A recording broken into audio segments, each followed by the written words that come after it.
6 preguntes. Jo les llenço i us demanaríem sí que concreció en les respostes.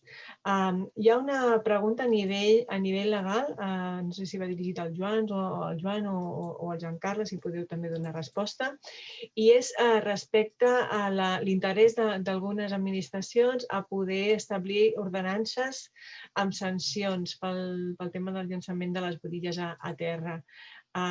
Hi ha sancions amb els bars perquè no tinguin cendrers a l'entrada. Sabeu d'alguna ordenança, alguna recomanació en aquest sentit per a aquells municipis, consells o consorcis que vulguin impulsar ordenances d'aquest tipus? Sí, de fet, en l'estudi esmentem alguns casos. N'hi ha d'altres, que de fet t'han sortit avui a Barcelona, Madrid, etc.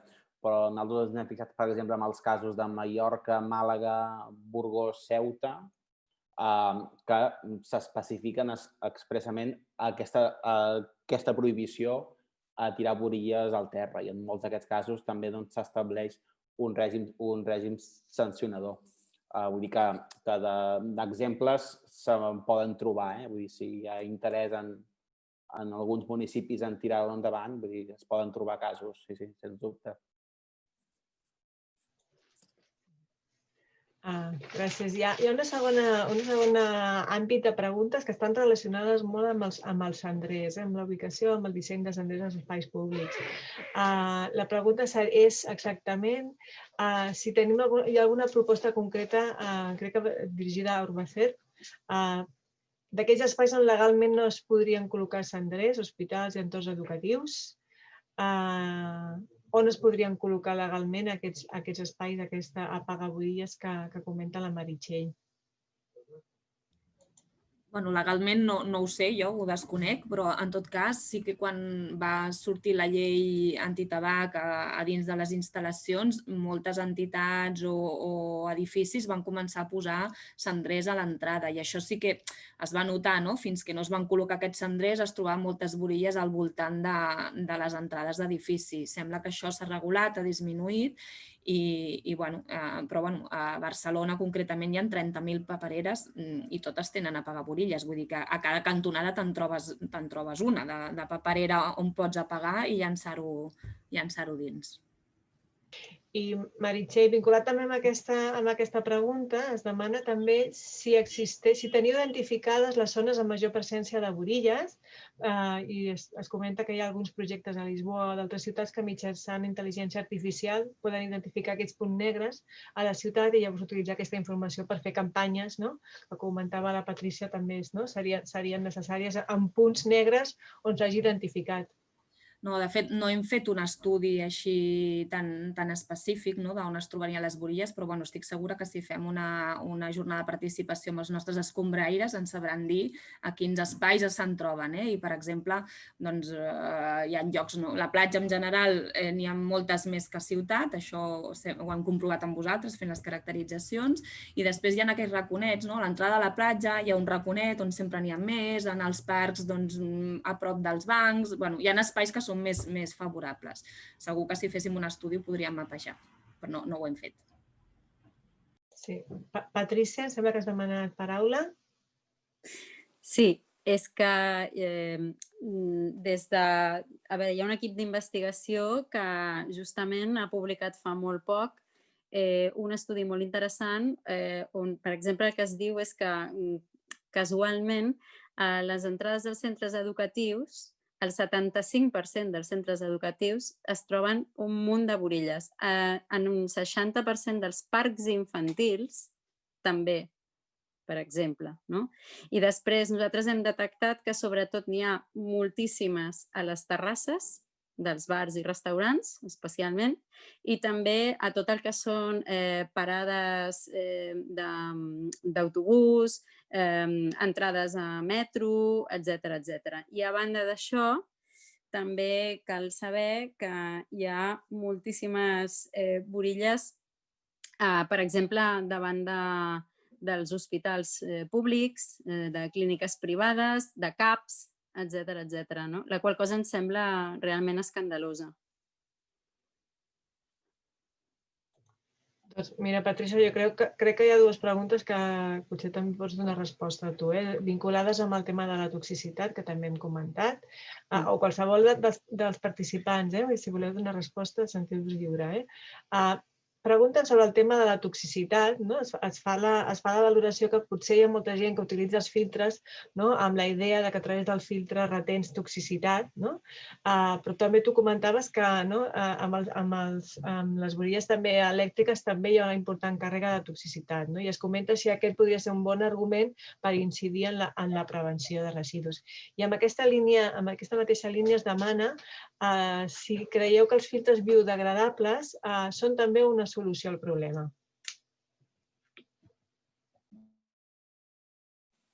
Ara, a veure, els filtres biodegradables serien un bon punt només en una part, que és molt senzilla. El que és biodegradable, com a mínim, no és plàstic i, per tant, no generaria microplàstics, nanoplàstics, etc. D'acord, fantàstic. Però, igualment, tots els tòxics dels quals hem parlat seguirien sent-hi.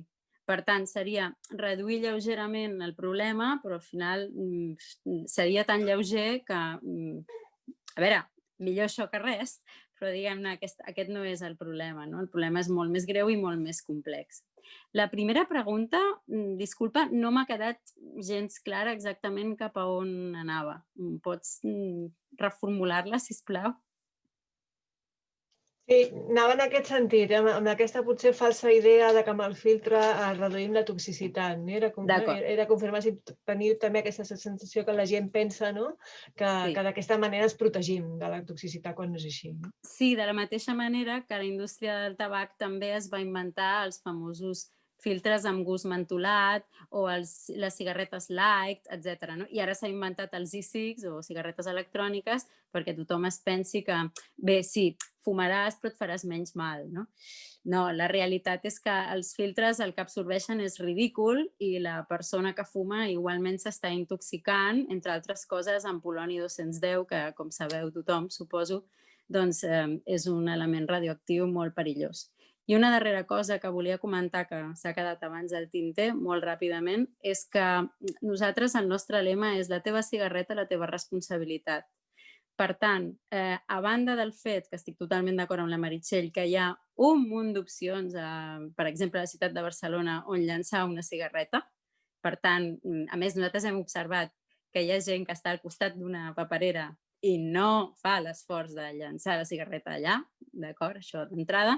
Creiem que hi ha una cosa molt senzilla que tothom es pot comprar o fabricar casolанament d'una manera molt senzilla, que és portar el vostre propi cendrer. Persones que fumeu, porteu el vostre propi cendrer, feu-vos responsables del vostre residu, ja que contamineu el medi ambient de manera directa o indirecta, amb el fum i amb tot el que suposa el procés industrial, doncs, com a mínim, porteu un petit cendrer que, insisteixo, pot ser des d'una caixeta, per exemple, de caramels o... No cal tampoc que sigui res de l'altre món ni que us ho compreu. I així ens evitem problemes, perquè si us trobeu en un medi natural, allà segurament no hi haurà papereres. Llavors...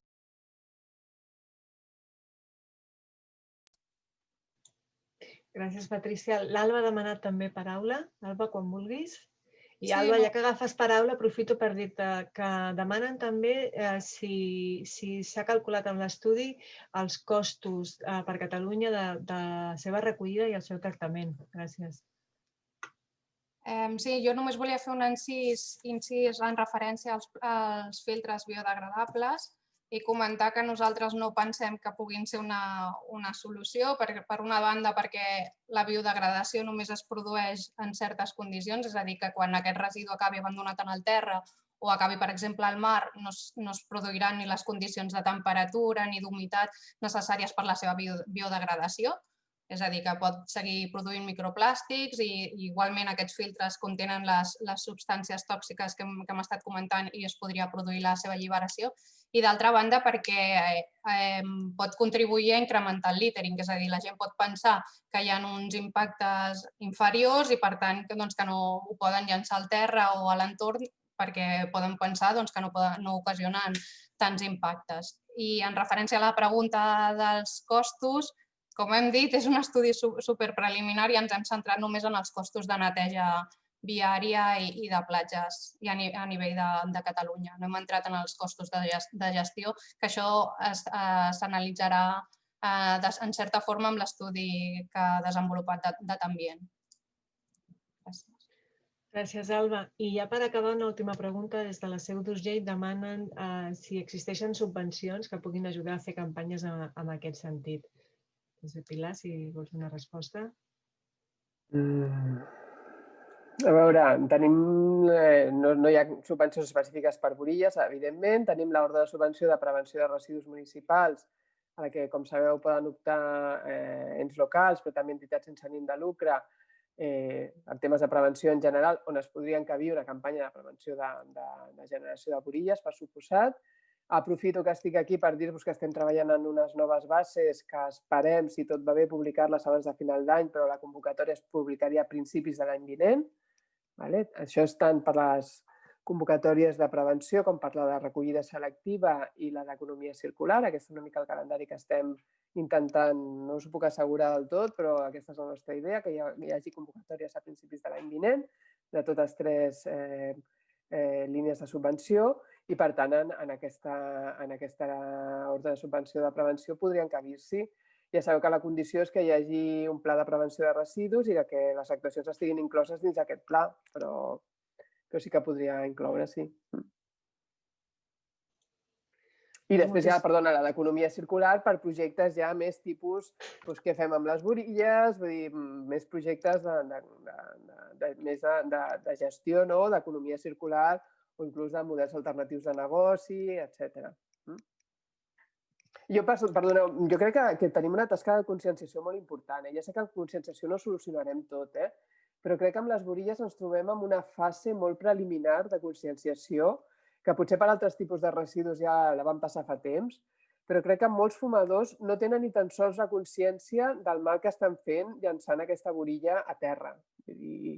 Penso que estem encara en aquesta fase de fer-los veure la importància que això com a mínim ho posi en una paperera. No ja parlem de recollida selectiva, sinó que com a mínim es posi en una paperera o en un contenidor. Crec que tenim una tasca molt important tots plegats. De moment les administracions, quan hi hagi la responsabilitat àmplia del productor, això serà també una responsabilitat dels productors, de conscienciar sobre la importància que això es reculli i no se'n vagi al medi. Penso que molts fumadors encara no tenen aquesta consciència i és important que ho aflorem i estigmatitzem, vull dir que els hi faci vergonya. Hem d'aconseguir que els hi faci vergonya llançar una borilla a terra. Això és el que hem d'aconseguir. Si m'ho permeteu, també nosaltres ens dediquem molt a controlar l'estat de netedat de via pública. També entre els responsables municipals és així. És a dir, hi ha una part de que aquesta sensació de l'usuari de que una borilla no n'hi ha per tant, per dir-ho així, és compartida pels responsables municipals i, de fet, com ha explicat l'Alba en aquest estudi que vam fer nosaltres, es veu com se li permet més holgura a l'empresa, i això potser la companya d'Urbacer ens ho dirà també ells com ho perceben, però la borilla es percep com una cosa no tan dolenta. És evident que no hi ha de ser, però com que és molt petitó, tampoc n'hi ha per tant, per dir-ho així. Per tant, no s'és conscient, jo crec tampoc des de la gestió municipal, sobretot dels gestors de via pública, més que els de medi ambient, que són els que finalment determinen com es fixen els estàndards de qualitat de neteja del carrer, la borilla és una cosa que millor si no hi és, però que tampoc passa res. I, per tant, tal com evidencia l'estudi, molts altres tipus de residus es treuen. Si algun escombraries deixa una caca de gos, és una cosa terrorífica que tothom entén que és completament inacceptable. Les borilles, tampoc passa res. No diré tampoc passa res, però passa menys. I, per tant, aquest missatge de que la borilla és important més enllà del dany visual pel dany ambiental, també els responsables municipals jo crec que se'ls ha de fer arribar, perquè és que jo us dic que ho experimentem en les pròpies carns, és així. És menys important una borilla que un tros de paper i no diguem que una caca de gos 1000 vegades, que potser té sentit, no estic qüestionant tampoc, però sí que hi ha una percepció de que la borilla no n'hi ha per tant. Doncs totalment d'acord, i agrair-vos molt els que heu participat amb el debat, amb els ponents presentant l'estudi que s'ha fet i a tots els que esteu també connectats al webinar. Dir-vos que ha despertat un gran interès i que esperem justament des de ReZero poder continuar treballant conjuntament amb tots els agents i que des de ReZero i una de les nostres tasques, els que ens coneixeu justament és això, promoure aquests espais de debat, poder continuar treballant aportant dades i al final segurament no és només una qüestió de les borilles, és una qüestió de sovint la manca de transparència o la manca de proximitat que tenim amb el residu quan esdevé el producte, quan esdevé residu i que és una mica compromís i responsabilitat de tots els agents de poder-hi posar-hi front. Amb el tema de les borilles, però amb molts altres productes de consum que, com comentava l'Helena, encara avui, a segle XXI, continuem veient com es posen al mercat productes que d'una banda són elevadament tòxics i perjudicials per la nostra salut i d'altra banda, a més, que no s'assegura que es pugui haver-hi ni una recuperació, ni una reparació, ni una reutilització, ni un reciclatge d'aquests elements. Per tant, esperem que la responsabilitat ampliada del productor es pugui desenvolupar en aquest sentit i contribuir, òbviament, també a la sensibilització de tots els agents, però també a tenir un bon marc normatiu. Per part nostra continuarem treballant, agrair-vos moltíssim a totes i a tots els que heu participat i recordar-vos que continuem amb el marc del 15è aniversari de ReZero desenvolupant aquests webinars. Properament farem un específic sobre toxicitat vinculat a la desplastificació dels nostres aliments a nivell estatal, perquè la campanya de salut de plàstic en breus setmanes farà un salt a nivell europeu i estatal i us convidarem també al webinar. I a tots els que vulgueu estar informats sobre innovació i avenços cap a la societat Residu Zero, convidar-vos de nou a fer-vos gent ReZero entrant al nostre web i estarem supercontentes de poder comptar també amb vosaltres. Moltíssimes gràcies a totes i continuem fent feina tots plegats. Moltes gràcies. Adéu-siau.